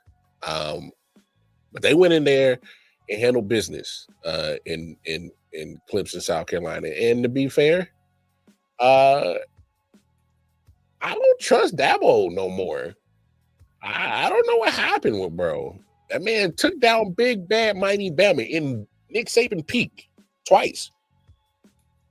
And ever since 2019, when they got that ass whooping from LSU, it's kind of like, okay, well, that's cute that you're still one of the better teams in NCAA is because you keep winning the ACC. Cool. Ooh, so tough to win the ACC. But it's like you keep going up against these other powerhouses like the LSUs. If you go against Ohio State or like even in Penn State, I think Penn State would give them the business right now. I don't know what happened to Dabo. Yeah. I mean, you watched the game. I saw pieces of it. Yeah, just dominant performance, especially on the defensive side for LSU. They played a lot better than I thought they did. Yeah, no, I mean, both defenses looked really good. And I mean, the Clemson defense, it makes sense that, TJ Parker and Peter Woods are expected to be the 2 top defensive linemen in next year's draft. So I expected that Clemson's defense was going to look good, and they did. They looked really good. The LSU defense also looked really good. Mm-hmm. Clemson, I'm sorry, not Clemson. Nussmeier, Garrett Nussmeier. Yeah. Considering how good of the defense was that he was playing, should be given a lot of credit. He did a good job against what was a defense that was really blowing through his offensive line. Mm-hmm. And I thought that he did a good job there. He had really good stats afterwards. Cade Klubnik didn't look as good, although he had some really nice running flashes. Yeah. They talked about that was his thing. Like he was a really good dual threat, and it showed. He had a really nice fake out play where he managed to get almost basically to like the red zone, like running around a bunch of guys, and then he like faked out and ran to the side. So I see talent there. The best quarterback of all the quarterbacks that I watched was Drew Aller.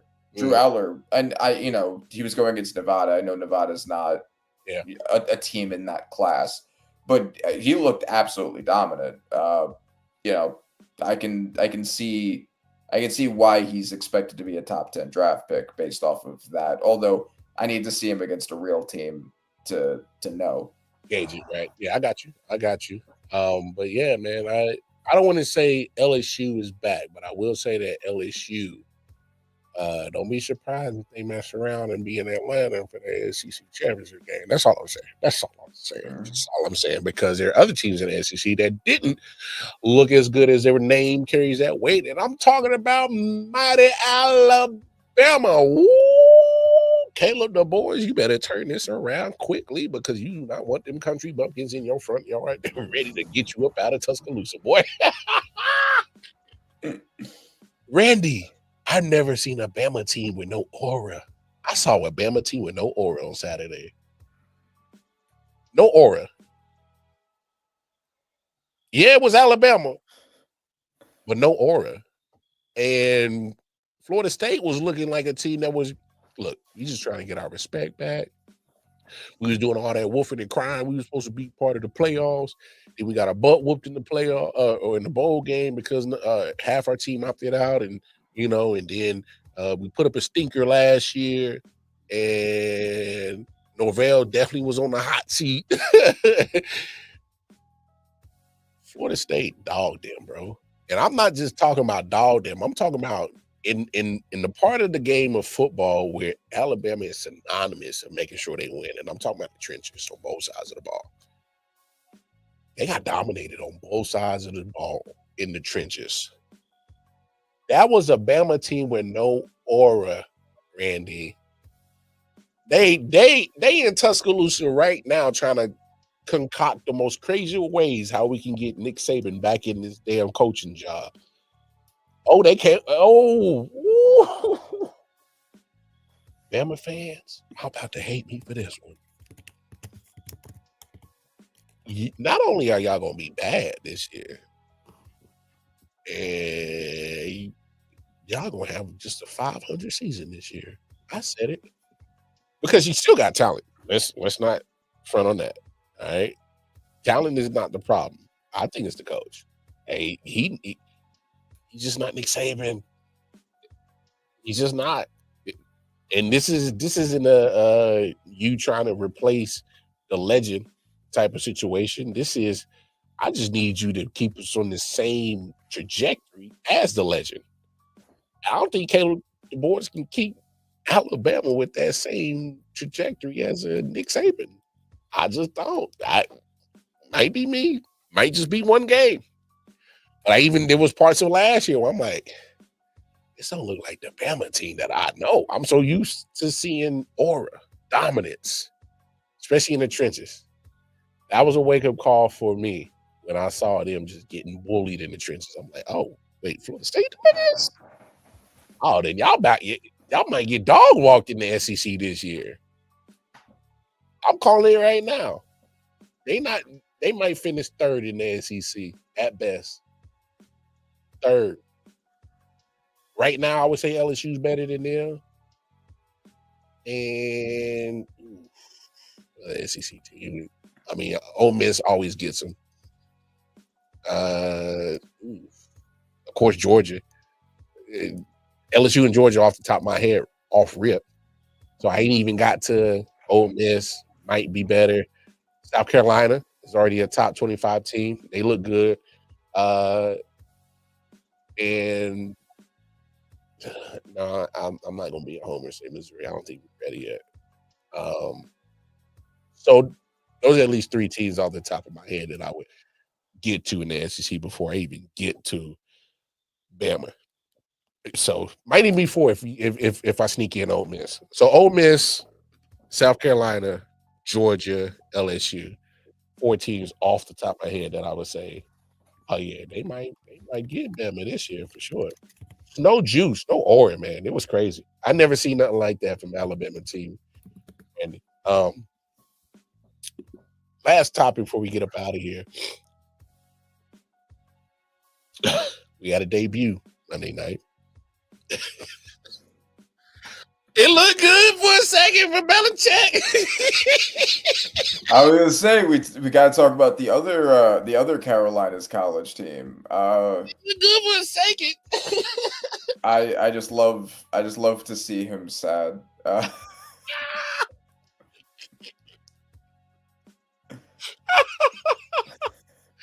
Hey, I think I hit a tweet. I said, damn, Belichick got these 2025 Tar Heels looking like the 2023 Patriots. I said, boy, looking good.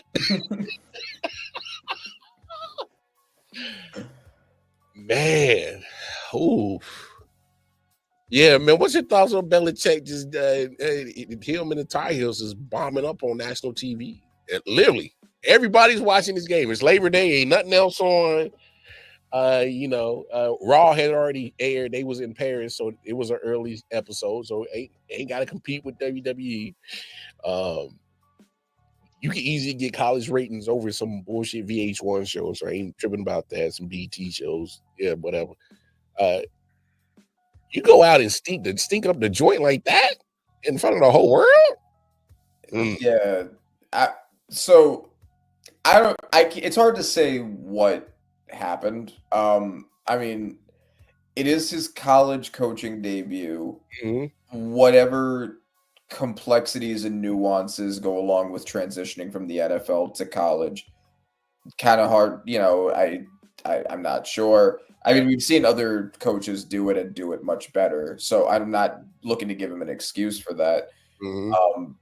The talent, I know that this is a school that's thought of relatively well, so the talent shouldn't have been the issue. I know they changed a lot of their players, right?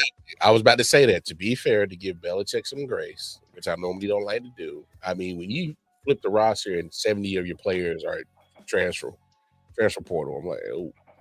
Yeah, it's like all new coach and new players. Yeah. So that probably has a lot to do with it. I don't know what you do with that. We'll see what they look like later on, but it was just great. It's just great. I'm glad he's doing exactly how he deserves. I will say this, Randy. I was surprised because when you think of Belichick teams, you think of well coached, well disciplined. Yep, and definitely well disciplined. I saw no discipline. I saw bad tackling, and I didn't expect the defensive side of the ball to be that bad, especially because that's his thing. And I know he has his son in charge of it. Excuse me. I know he has his son Steve in charge of it, but I'm still kind of like that's your calling card, Belichick, is the defensive guru. If anything, give me damn good, excellent defense. That's what you were predicated as your calling card in NFL. Yes, I understand you had Tom Brady, but you had a whole bunch of no names, and you tried to do the best that you could with those names, and you did. It led to 6 Super Bowls. But one thing we didn't have to worry about with Bill was the defense. And so when you started seeing the defense slip the last few years before he got ousted, you're like, it's time for you to go, bro. I was surprised that the lack of discipline in the defense was just non-existent for the Tar Heels under Belichick. I was surprised about that. Yeah. Yeah, no, I just hope they keep playing like that. That's it. I'm just a hater. I got hater energy in my veins. You hate him. You beat him. All right, you beat him. I know. I want him to coach exactly like he coached in those 2 Super Bowls for the rest of his career. I can't.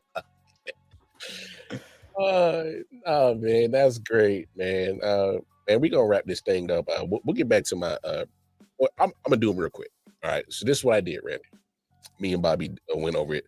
So in the AFC, I got Baltimore as a 1 seed, Buffalo as a 2 seed, Kansas City as a 3 seed, Houston as a 4 seed, Denver as a 5 seed, Pittsburgh as a 6 seed, and Cincinnati sneaks in there as a 7 seed. And here's why. 2 years missing the playoffs. Joe doesn't like losing. He's gonna have some smoke in the city. They missed the playoffs this year for 3 years in a row. Just saying. Just saying. I don't say because even you have said it on the show. I don't know if he asked for a trade request. Obviously, he just got paid a couple of years ago, but he will raise some hell if they miss the playoffs. 3rd year in a row. That's all I'm saying. Especially if he plays great and they still don't. Yeah. I think I said it with you. If Joe Burrow gets this team to the playoffs, just to the playoffs. He doesn't even have to win a game. If he gets to the playoffs, give him the MVP because that means he's through for 6,000 yards. Bro, yeah, no, he's my MVP pick too for the same reason. I mean, 6,000 yards, probably 60 touchdowns and 10 interceptions. Just give him the trophy. I'm telling you right now, NFL, if the Bengals get this 7th seed like I'm predicting they are, I ain't even mad at it. Give Joe Cool the MVP trophy. I don't give a damn because that means monster numbers. Yeah, he has a lot going for him in that regard. He's gonna get all the credit deservedly for getting there, and also he's the only of the elite 4 quarterbacks who hasn't gotten one yet. So that's, yeah. So we'll see. And then NFC, I got Philly 1 seed, Detroit 2 seed, Tampa Bay 3 seed, Rams 4 seed. Which I'm starting to have buyers beware because of the back injury with Matthews. Yep. About that. But I will say that if they get that 4 seed, it's just because proxy of winning the division, but it 10 wins at most in the season. It won't be like a crazy like 12-5 or 13-4. Green Bay at 5, Washington at 6. I got Seattle seeking in at the 7, and that's where I'm kind of at that buyers beware, where I would be comfortable enough to swap LA and Seattle. As in Seattle wins that division, be at the 4 seed, and Rams sneak in as a wild card. Obviously, it's just I know I'm with you with the Sam Darnold part. All right, I need to see it. All right, I need to see you away from Kevin O'Connell. Matter of fact, I need to see you away from Kyle Shanahan. We can't act like he was with good coaches for the last 2 years. Yep. Right. But we've seen Sam Darnold without good coaching, and that's the one that I think has a possibility of showing up in Seattle. It's going to suck, and it's going to start wasting that good defense. But if Sam can just take that information in for the last 2 years of Kyle Shanahan and Sullivan, I think that's his name. Whatever. In Minnesota. And hopefully it can, keep back the obscene ghost version of him. Hopefully, that's what I'm hoping for. But I'm not. He's the biggest question mark for me for Seattle, and then Matthew Stafford's back is the biggest question mark for me with the Rams. Now, would the 49ers fit in all this? I think they possibly could disrupt this, but I gotta see it. I got to see it because they're getting older and they're getting beat up. Not even thinking about the Cardinals. You to pass it on that possibility entirely. I did think about it. My only problem is Kyler Murray does the same thing every year. Starts off hot. Then a new version of Call of Duty comes out. And then he play sucks. And then he starts getting these knick-knack injuries and his play suffers for it. Until he gets rid of that for me, I can't. I'm out on Kyler until he can show that he can give me a full array of a season of excellent play. Because you can't just give me excellent play in the first half of the season, but forget to play football in the back half. Okay. So I mean, okay. So our NFC, we have the same division winners, but we have 3 different wild cards. Mm-hmm. And then for the AFC, I know you have Pittsburgh and I don't. Who did I have that you don't have? So I have KC, Buffalo, Baltimore, Houston, and then Chargers, Broncos, and who was my 7th seed? Oh, and Cincinnati. So you don't have the Chargers? Who are you missing? Yeah, I got the Chargers out of there in place of Pittsburgh. It's something about mediocre Mike. He gets him there every year. Despite we see this guy get to the playoffs with a Mason Rudolph. That is true. That is true. Is it because of Rashawn Slater's injury that you think that Chargers aren't getting there? Okay. For me, yes. And I've seen this, obviously being a Chiefs fan, I've seen this from the Chargers many times. They get hit with the injury bugs, but their injury bugs is to their guys. Like, they're guys on their team. Mhm. It happened to Bosa damn near every year. Derwin James, Keenan Allen. yeah, Keenan Allen, Mike Williams, Derwin James has been in and out of the lineup, whether it was suspension or injuries. And now you add it to your best offensive tackle. So now you got to take your second best offensive tackle, who could be a number one offensive tackle on everybody else's roster, move him over to his natural position at left tackle. But then all you just did was just expose, you better hope who we have at right tackle is adequate enough. I just think it's too much great pass rush on inside their division, because Max Crosby lines up on that right tackle side. He's not going to see Joe out this year. Chiefs. Chris Jones moves up and down that line, inside and outside. If I'm Spags, I'm putting him on that right side. I'm not going to, because to me, I have the ultimate respect for Joe Alt, and this is his second year. That's just the respect I have for him, how good he is. Yeah. But you don't have four other Joe Alts on that offensive line. Right. Yeah. Yeah, their interior was already an issue, so losing Slater's a big deal. It's a bigger issue. It's a bigger issue for sure. So yeah, that scares me. That one injury scares me for the Chargers, because then we know what Harbaugh is. He wants to ground and pound, open up the play action. How are you going to get there? I'm not saying they're going to be absent of running game, but it does make it a little bit of difference in getting that running game started. Just so, yeah, I'm just a little worried about that injury to Slater. I think it's a lot more than what Charger fans are leaning on. So just me. Since we're out of time, do you want to do the NFL Top 100 next episode? Yeah, let's we can definitely wait on that, because if we talk about it now, I will exceed another 20 minutes. So that was crazy, bro. Mm-hmm. That was crazy. So why don't y'all do this for us, folks, watching in the chat or watching on the replay?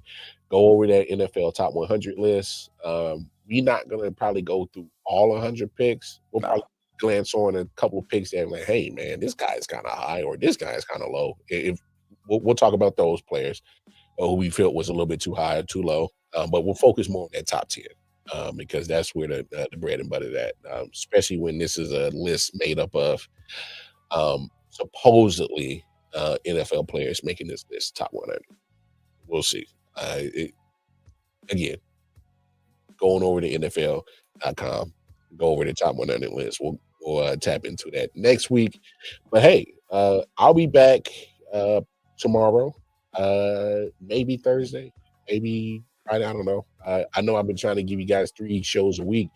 I kind of cut it down to 2 because I've been doing a lot of traveling and a lot of other things. So definitely want to always make sure we get the episode in with Randy. So hey, thank you as always, my brother.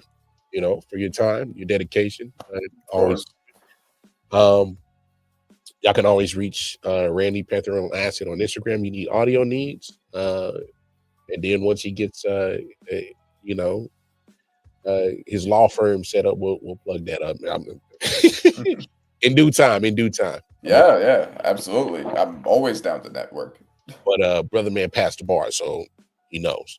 All right, he knows his law. But anyway, y'all know where to find him on Instagram. Find him either Tuesday or Mondays with me on I.O.W. Sports Show. Yes, NFL is back Thursday. Tap in with Ball and Bud Sports Entertainment. Matter of fact, I'll be on with Omar and the crew tomorrow, Wednesday, doing the NFL preview show. So Ball and Bud Sports Entertainment on YouTube. Tap in with them. We'll be doing that. Hey, he says you're welcome to come tomorrow if you want to be part of that. I'll let you two link up and have that conversation. That's totally up to you. But yeah, y'all know where to find Randy, and y'all know where to find me. I.O.W. Sports Network, all social media platforms. And if you can't find me there, just go on over to the Twitter page. All right, KC Wildcard Mar. That's where you can find me. And hey, I appreciate y'all. Love y'all. Shout out to my bro Randy for all the good work and dedication he does for the I.O.W. Sports Network. But until then, I'm going to holler at y'all tomorrow. It's been real. Take care of yourself. Take care of each other. Peace. Yeah. Solid Hill TDS, what's up? Yeah, come on. I.O.W. Sports Network, late night edition. Let's go. Come on. We about to raise the bar. Wild card mall. Everybody grab a seat, cause you know we about to spark. Late night sports talk. Modelo, let's go. Man, you don't wanna start. Wild card.